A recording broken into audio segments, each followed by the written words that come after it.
Olá, querido aluno, olá, querida aluna da Escola Iva Gomes Ribeiro.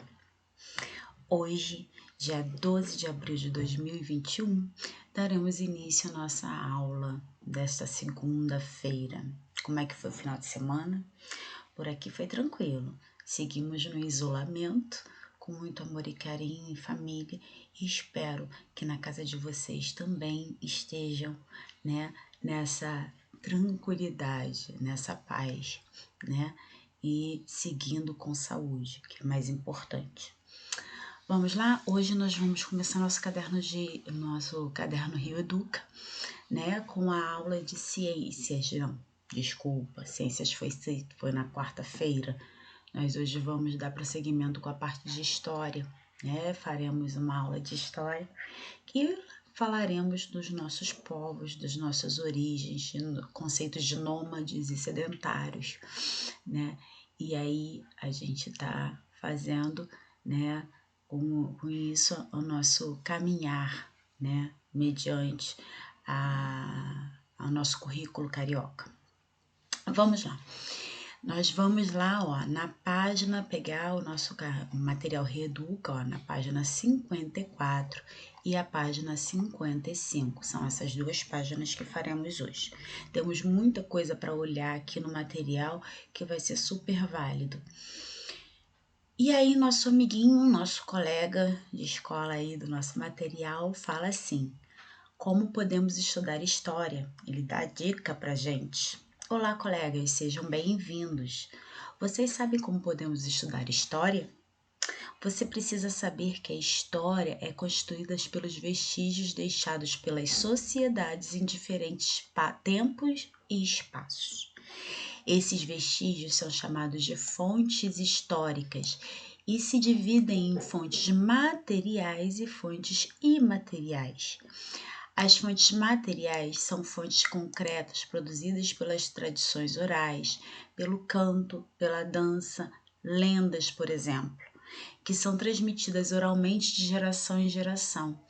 Eu garanto para você que na sua família, tem alguma tradiçãozinha que vocês não podem lembrar no momento, mas que a gente carrega com os nossos, E lembrando, isso são informações muito importantes, quando o nosso colega aí fala, que a história ela é constituída por vestígios, O que são esses vestígios? São fontes históricas, O que faz parte da história da minha família? Quais são os vestígios que a minha família deixou para eu saber de onde vinha tal costume, E aí, na nossa sociedade como um todo, a gente sabe que a família é uma instituição social, então cada família tem a sua cultura, cada família tem a sua história, mas a nossa história como um todo, como cidadão brasileiro,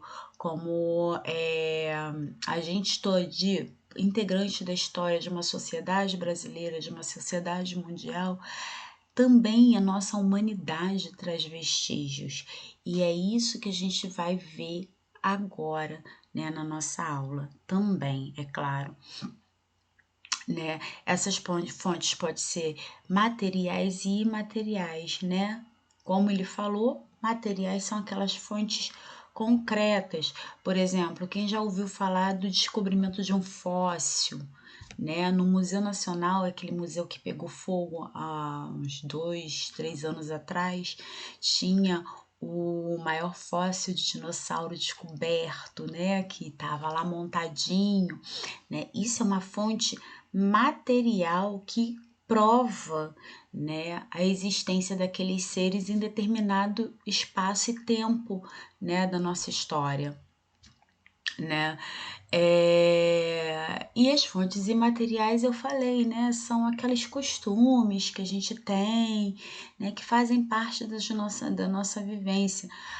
O povo brasileiro, por exemplo, tem evidências de uma cultura folclórica muito grande. O próprio folclore brasileiro, a questão das lendas, das lendas rurais, como, né, a gente já ouviu falar do Saci, do Caipora e tantos outros seres místicos, né, na nossa sociedade urbana, né, quem já ouviu falar do Homem do Saco, né, da loura do banheiro. Tudo isso são fontes imateriais, né, que retratam a nossa história e vão de geração em geração, né? Vamos prosseguindo? Aqui a gente tem uma atividade, gente, que está solicitada no material impresso que vai ser entregue para vocês, tá? Então, essa atividade aqui, para realizar no caderno, vocês podem até ir fazendo. Pega o caderninho de vocês, coloquem data, coloquem Escola Iva Gomes Ribeiro, do jeitinho que a professora passa lá no WhatsApp. Copia lá o cabeçalho, a data e vocês vão respondendo isso daqui. Quando chegar a folhinha para vocês, né, que vai ser a folhinha depois vai ter que voltar para que eu possa corrigir, vocês só pegam esse trabalhinho que vocês vão fazer no caderno e transcrevam para a folhinha. Vai assim facilitar muito e vai também pular uma etapa, né, adiantar o serviço para quando estiver chegando o material impresso aí para vocês, né, que darem a devolutiva para a professora que tá doida para ter devolutiva de vocês.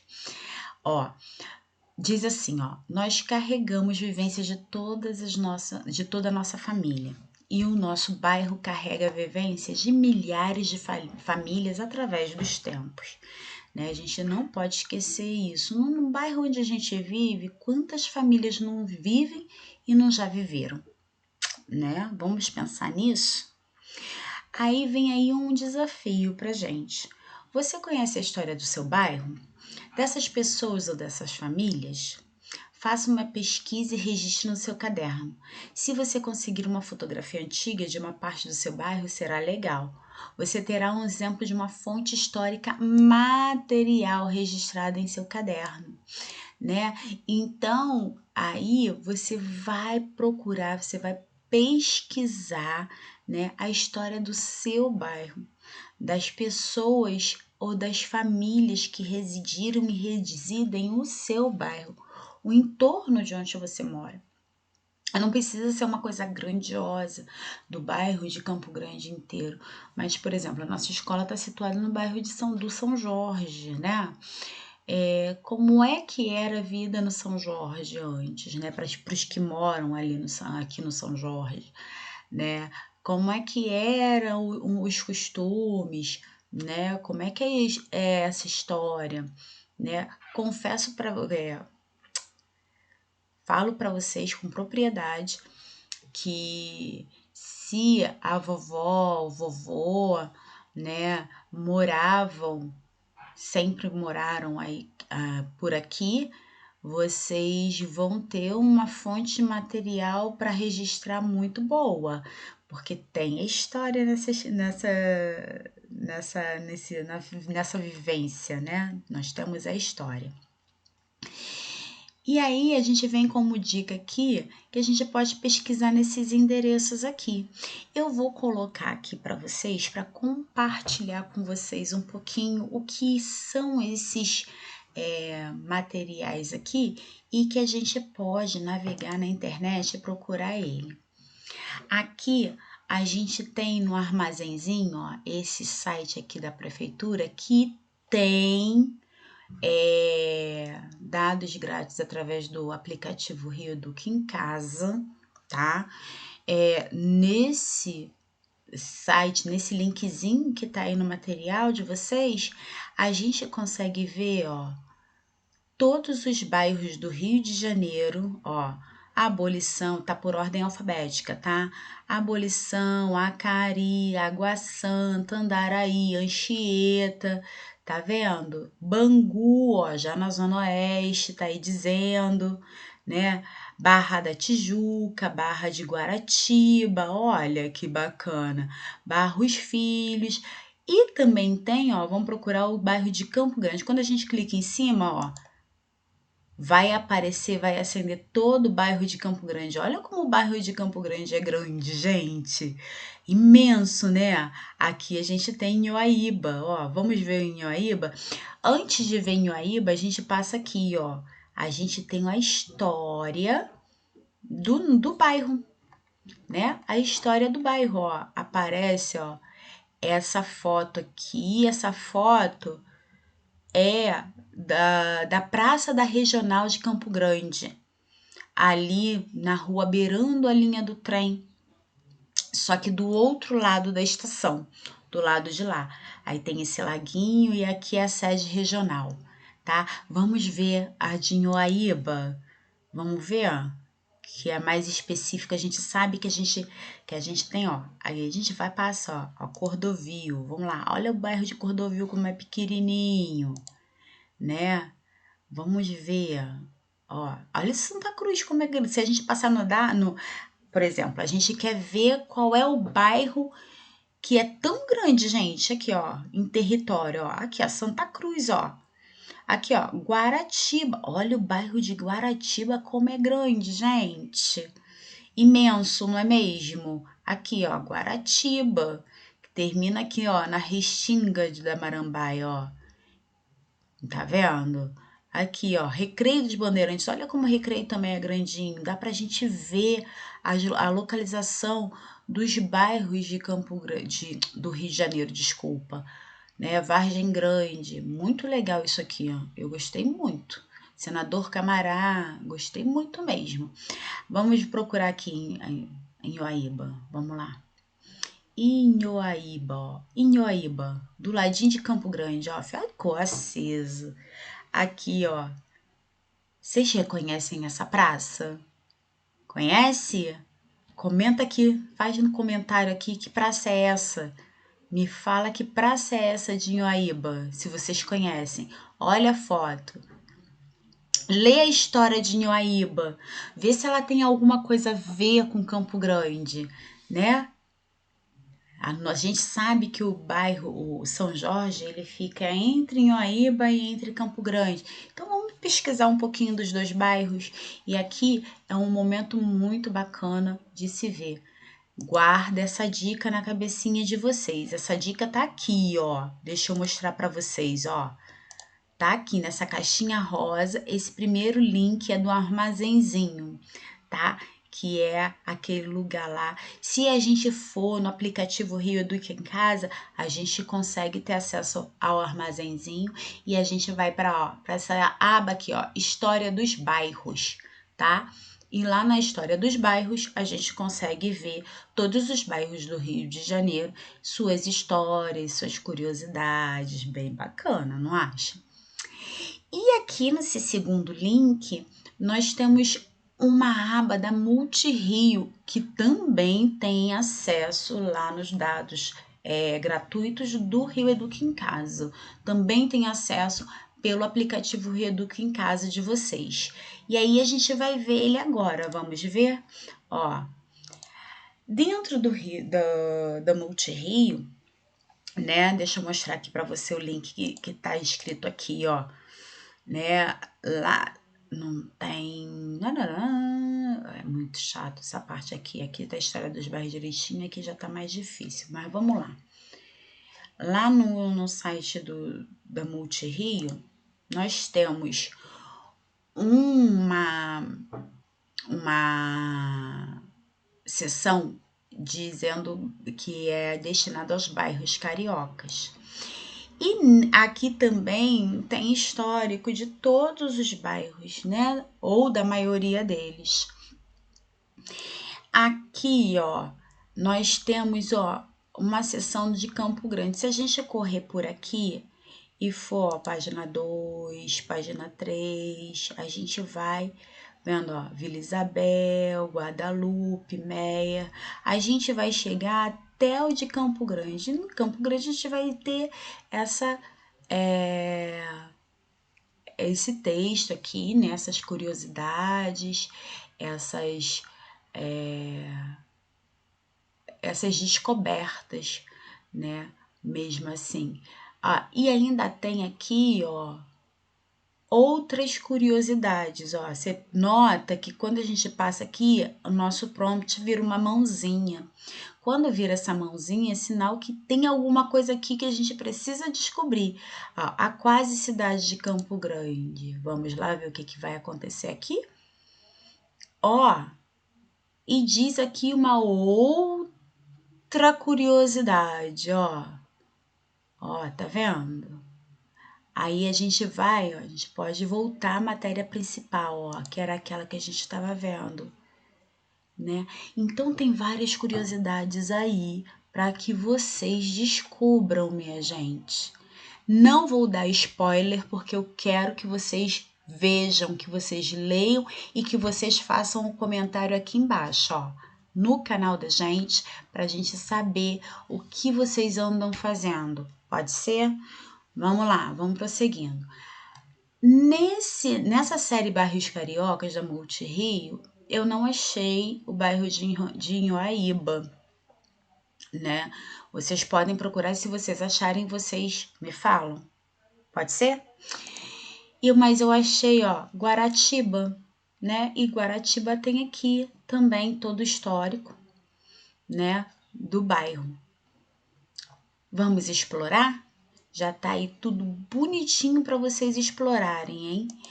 Levando aqui, ó, lembrando, né, que essa aqui faz parte da dica que a gente tem no nosso material. Quero ver vocês comentando. A atividade do dia é fazer um comentário aqui embaixo, dizendo o que vocês acharam, o que vocês acharam mais bacana, o que vocês viram de maior curiosidade, tá bom?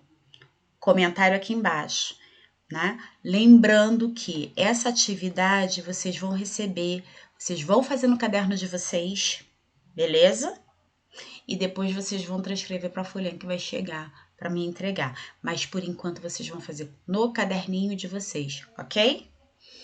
Vamos prosseguir? Vamos lá. Nosso colega está aqui falando aqui um pouco para a gente ampliar os nossos conhecimentos, ampliar os nossos conceitos. Vamos lá? Vamos começar o nosso estudo refletindo sobre como era a vida dos primeiros habitantes do planeta. Os povos nômades. No início da habitação do nosso planeta, gente, lá muitos anos, nós tínhamos a maioria, assim, a maioria não, os povos, todos os povos eram nômades. Professora, o que é povos nômades? Né? Eram aqueles povos que não tinham uma residência, digamos assim, fixa, não tinham um paradeiro certo, né? Eles andavam, eles ocupavam uma terra, né? Um pedaço de terra. Enquanto esse pedaço de terra dava o provento deles, tipo comida, bebida, água, né? Enquanto esse pedaço de terra dava, eles ficavam ali. Quando o alimento ficava escasso ou nulo, né, faltava alimento, eles saíam dali e procuravam outro espaço para poder povoar. Né? Então aí o nosso amigo continua dizendo, fazendo a explicação aí de acordo com o que a professora falou, né? Os povos nômades eram formados por pequenos grupos de pessoas que viviam da caça de animais e da coleta de sementes e frutos. Sempre que o alimento da região em que estava acabava, eles tinham que se mudar para outra região a fim de garantir a sua sobrevivência.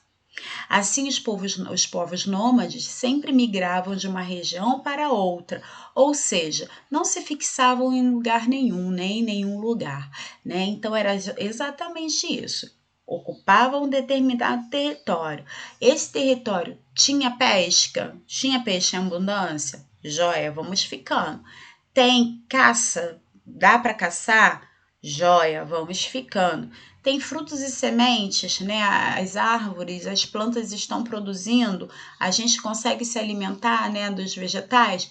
Ótimo, vamos ficando. Quando isso tudo ficava escasso, né? Quando os animais já sabiam que porque animal é instinto, mas o animal, né, percebe, sabiam que ali era mais difícil de ficar, porque ali eles não podem dar bobeira. né, poderiam ser caçados e começavam a ser afugentados do local. Quando os peixes, por sua vez, também se afugentavam do local, uma forma também de preservação, de autopreservação, né, porque os animais têm essa característica, né, faz parte do instinto animal, né. Quando isso acontecia, e quando as frutas, né, os frutos, a gente sabe que fruta tem época, que planta tem época, acabava ficando escasso, esse povo levantava acampamento e caminhava atrás de um local que pudesse prover o seu sustento, né? E aí vem uma das causas que faziam com que os povos nômades tivessem sempre que mudar de região era o fato de não saberem plantar seus alimentos. Olha que informação importante. A humanidade fazia isso, os nômades faziam isso porque eles não tinham isso muito tempo lá, tá? Na época lá dos homens da caverna, lá nos primórdios da nossa civilização, os homens não faziam a sua fixação no território devido à falta da técnica da agricultura. Eles não sabiam arar a terra, eles não sabiam fertilizar a terra, eles não tinham esse domínio. Se eles não faziam isso, eles tinham que viver do que a terra dava, voluntariamente. Então, por isso que eles saíam à busca de comida, né? Aí a gente continua dizendo aqui, ó. Então, sempre que o alimento da sua região acabava, tinha que mudar para um outro lugar que tivesse oferta de alimentos. Esses povos habitavam o planeta desde suas origens e, em menor número, existem até hoje. Professora, mas existem povos nômades até hoje? Sim, existe. Mas, professora, será que eles não sabem plantar? Tanta coisa que acontece hoje em dia. Então, é um povo que até sabe, mas geralmente são povos que vivem em terras hostis e que não é com muita facilidade que se tem o alimento. A gente vai ver mais à frente, mais ou menos como isso funciona, e aí a gente consegue tirar nossas próprias conclusões, ok? Vamos lá, uma curiosidadezinha aqui. Você sabia que a palavra agricultura significa plantio e colheita de alimentos? Assim, sempre que a gente falar da plantação de alimentos, vamos falar de agricultura. Toda vez que a gente fala em plantação, a gente fala de agricultura, ok? Vamos seguindo aqui para a página seguinte. Vamos lá. Na página, olha, preste atenção, 55, a gente começa assim, ó. Fique ligado. O processo de sedentarização. O que é esse processo, professora, de sedentarização? Meu Deus, tanta palavra difícil. É nômade, sedentarização, fontes materiais e imateriais. Meu Deus, quantas palavras a gente aprendeu hoje, né? Então, no processo de sedentarização, sedentário não é só aquele que não deixa de se exercitar. Hoje em dia a gente já fala de sedentário, aquela pessoa que não faz uma caminhada, que não faz uma academia, que não faz um exercício. Mas a palavra sedentarização em sua origem significa ficar parado, né? Estagnado, quieto, né? Ou seja, fixar-se em um único lugar, né? O processo de sedentarização desses povos nômades, né? Eles eram nômades, viraram sedentários. Mas, professores, sedentários o que? Eles não se exercitavam? Não, eles se exercitavam muito, eles plantavam, eles colhiam, eles eram extremamente ativos. Porém, eles eram sedentários por terem parado num certo local e fixado sua residência. Nesse sentido que é sedentarização, nesse sentido que é sedentário, de terem ficado fixo, né? Por exemplo, nós somos povos sedentários. Por quê? Porque o nosso povo fixa a moradia num certo local e ali continuam. Por exemplo, eu moro em Campo Grande, Desde 1983, olha quanto tempo, né? Eu tinha 8 anos de idade quando eu mudei, 8 não, 7 anos de idade quando eu mudei para Campo Grande.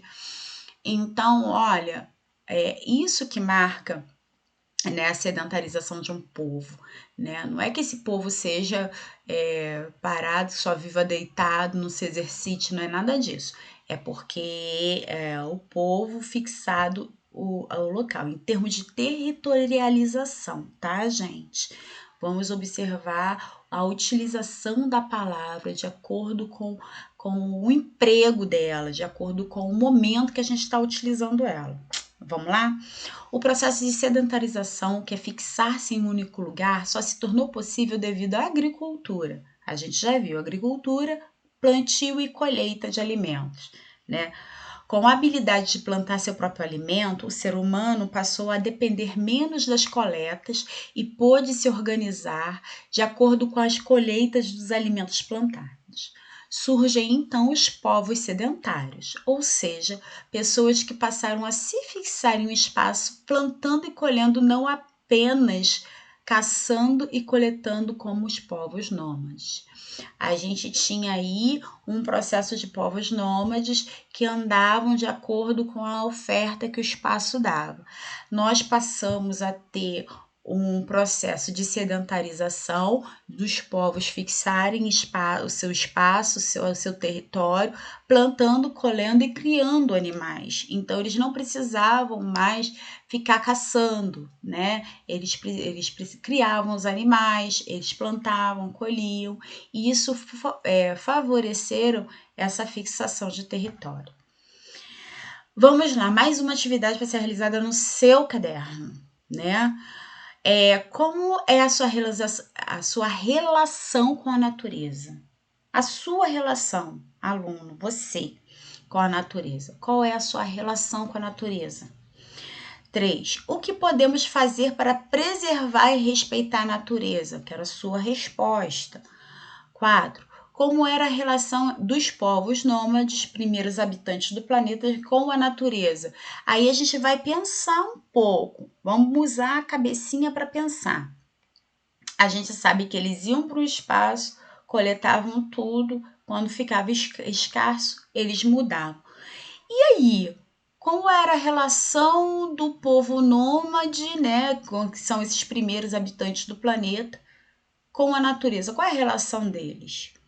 5. Qual é a relação entre agricultura e sedentarização? Quero saber o que você aprendeu, né? Na 4 e na 5, eu quero saber o que você aprendeu com toda essa explicação e esse texto que a gente conversou até agora, né? Qual é a relação entre agricultura e sedentarização?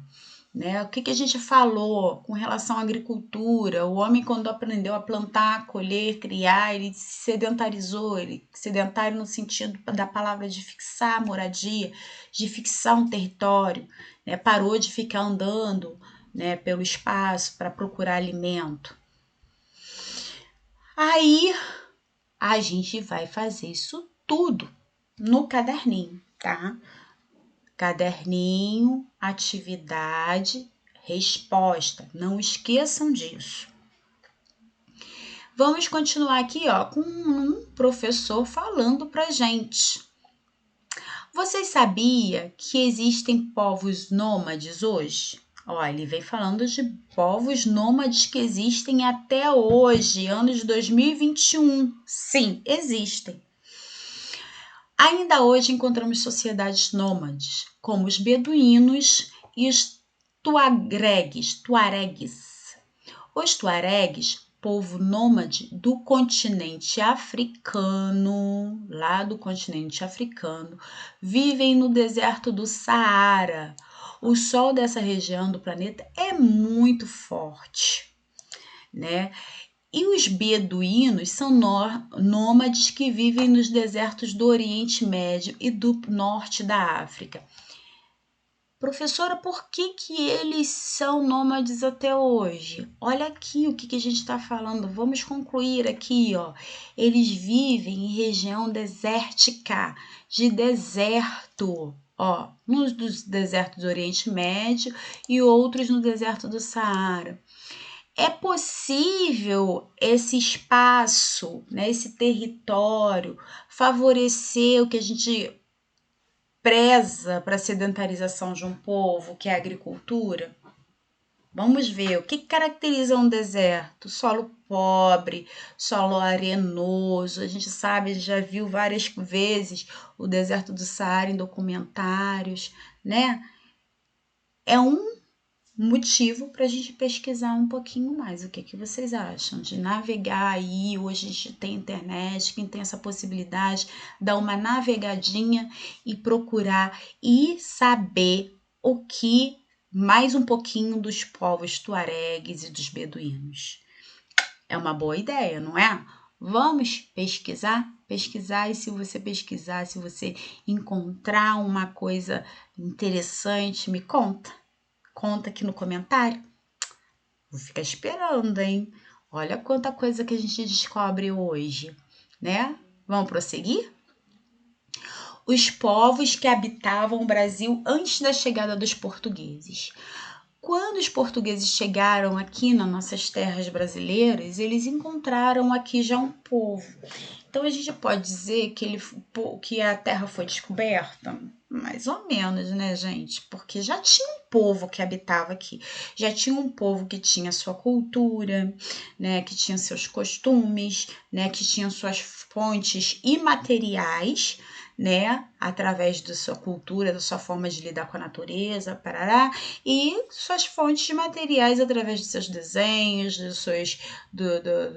da organização dos seus rituais, né, da sua cerâmica, do seu artesanato, né? Então a gente tinha um povo aqui, né, morador do nosso território, né? E quem eram esses povos?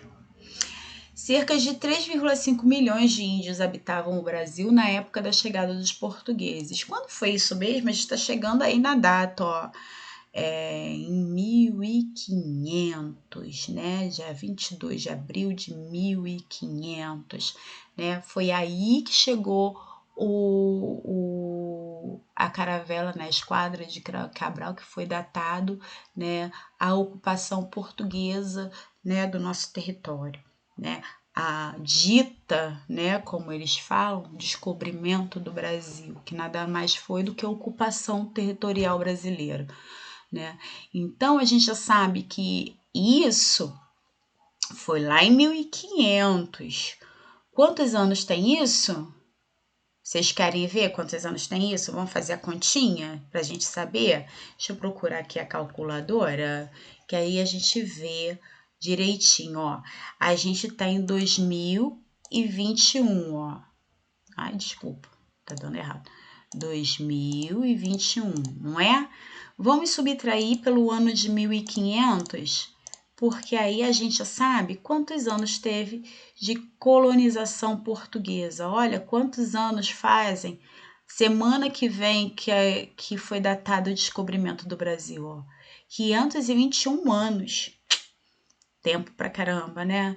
Só que a gente sabe, ó, que cerca de 3,5 milhões de índios habitavam o Brasil na época da chegada dos portugueses.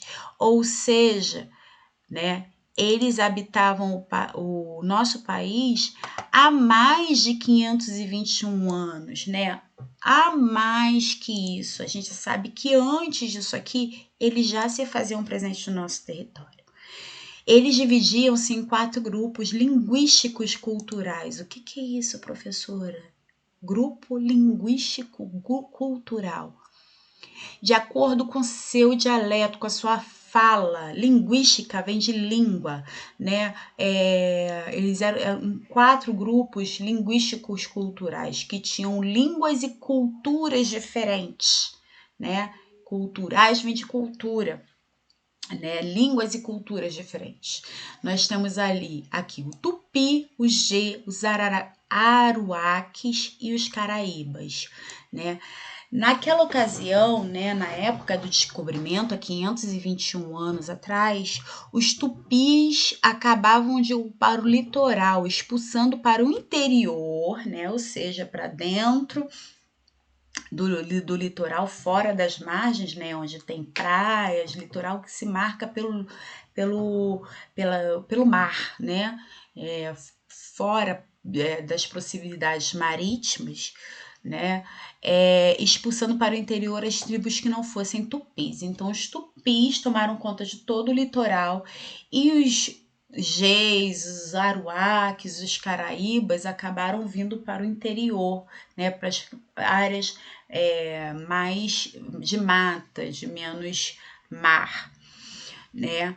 A cidade do Rio de Janeiro era predominantemente tupi. Nossa cidade é uma cidade praticamente, não, ela é totalmente litoral, né? Então os tupis que habitavam mais aqui, né?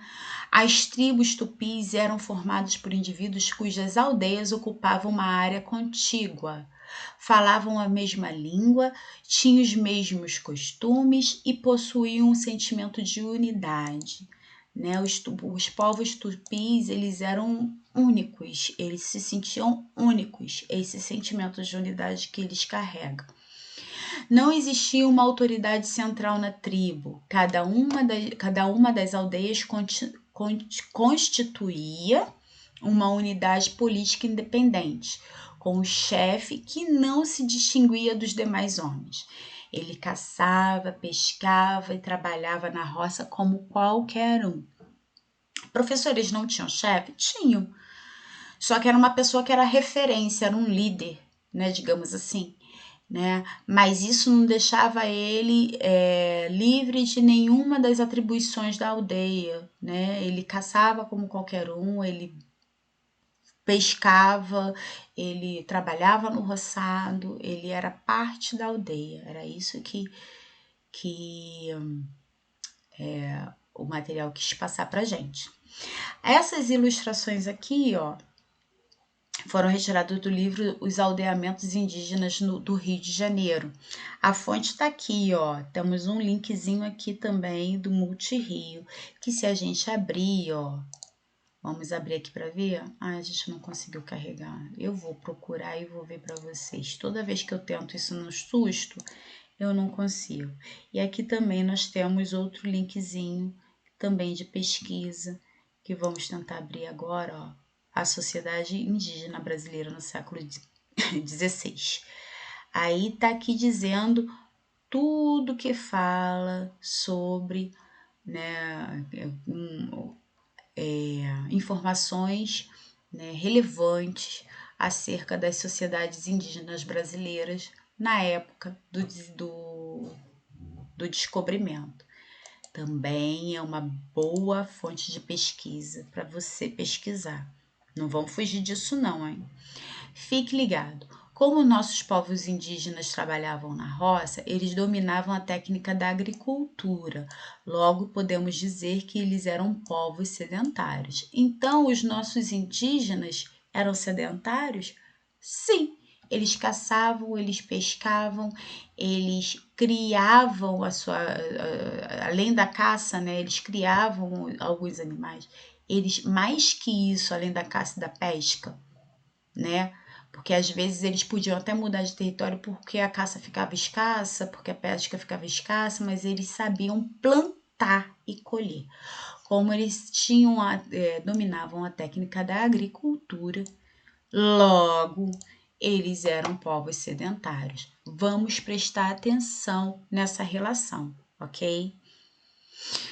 Bom, meus amores, é isso. Chegamos ao fim da nossa aula de hoje com alguns desafios, né? Não esqueçamos. Vamos lá lembrar deles?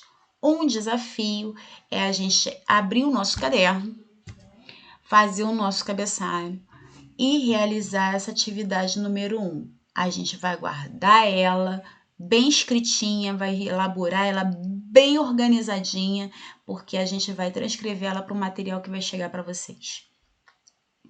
Número 2 não, isso é uma parte. A gente vai dar a nossa pesquisada aqui nesse site, no armazenzinho. Olha, vamos lá, que eu vou lembrar para vocês, ó. O armazenzinho, que é aqui onde a gente vê o nosso bairro e todos as histórias dele. Vamos lá ver a história de Inhaíba, de Campo Grande, principalmente, né? Nós vamos ver o Multirio nas séries Bairros Cariocas e a gente vai procurar o nosso bairro, que eu achei lá, o de Campo Grande, né? E vai dar uma lida, vai dar uma bisolhada lá, uma fuxicada, né? Uma assuntada.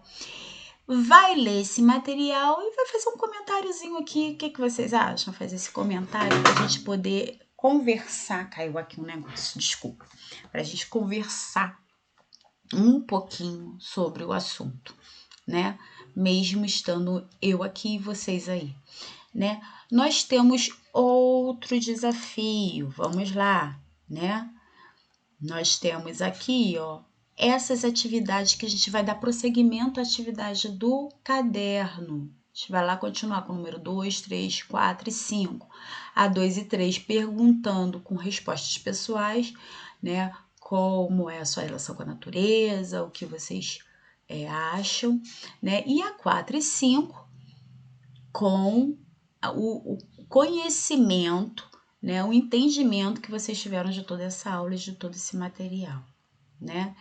E outros desafios, né? Aquele bônus, aquele plus de vocês pesquisarem um pouquinho mais sobre os tuaregues, sobre os beduínos, assim como ver a questão histórica dos indígenas que ocupavam o Brasil na época do descobrimento, que tá aqui, ó, nesse linkzinho que eu passei, tá ok?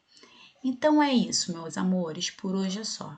Encerramos a nossa aula, né? Fiquem com Deus, façam comentários, me mandem o resultado do trabalho de vocês, quero muito ver, tá bom? Se cuidem e estudem. Grande beijo, vou parar aqui a gravação.